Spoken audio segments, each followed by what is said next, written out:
TRS ఆవిర్భావంలో KCR చెప్పిన దానికి ఇప్పుడు చేస్తున్న దానికి అస్సలు పొంతన లేదు.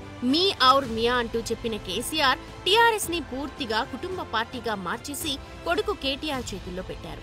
మరోవైపు పార్టీ పెట్టిన నాటి నుంచి కేసీఆర్ వెన్నంటే ఉండి పార్టీలో ఏ సంక్షోభం వచ్చినా పట్టుబట్టి చక్కదిద్ది రాత్రింబవళ్లు కష్టపడి పార్టీని బలోపేతం చేసిన హరీష్ రావుని మాత్రం సైలెంట్ గా సైడ్ చేసేశారు. ట్రబుల్ షూటర్ అనే పేరును హరీష్ కిచ్చింది కూడా పార్టీనే. అలాంటి నాయకుడికి ఇప్పుడు నంబర్ 2 ప్లేస్ కూడా లేకుండా చేసేందుకు కవితను యాక్టివ్ చేస్తున్నారు అన్న చర్చ జరుగుతోంది. అందుకోసమే ప్రాంతీయ పార్టీల్లో ఆనవాయితీగా మారిన వారసత్వం వర్సెస్ నాయకత్వం సీన్ ఇక్కడ కూడా కనిపించనుందా అనే చర్చ మొదలైంది.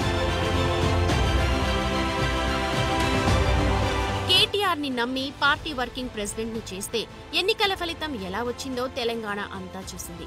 దాంతో కేసీఆర్ ఫామ్ హౌస్ కే పరిమితమైపోయారు. కొన్ని నెలలుగా ఆయన ఎర్రవల్లి దాటి బయటకు రావట్లేదు.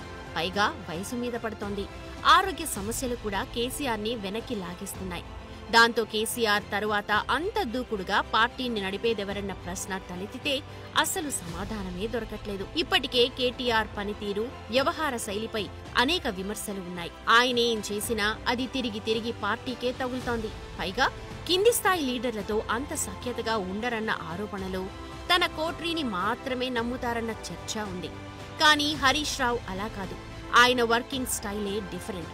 కింది స్థాయి లీడర్లనే కాదు, కార్యకర్తలను కూడా కలుపుకొని వెళ్లే తత్వం ఆయనది. మరి కేసీఆర్ గనక పూర్తిగా కేటీఆర్ కు పార్టీ పగ్గాలు అప్పజెబితే మరో షిండే, అజిత్ పవార్లా హరీష్ రావు మారకుండా ఉంటారా?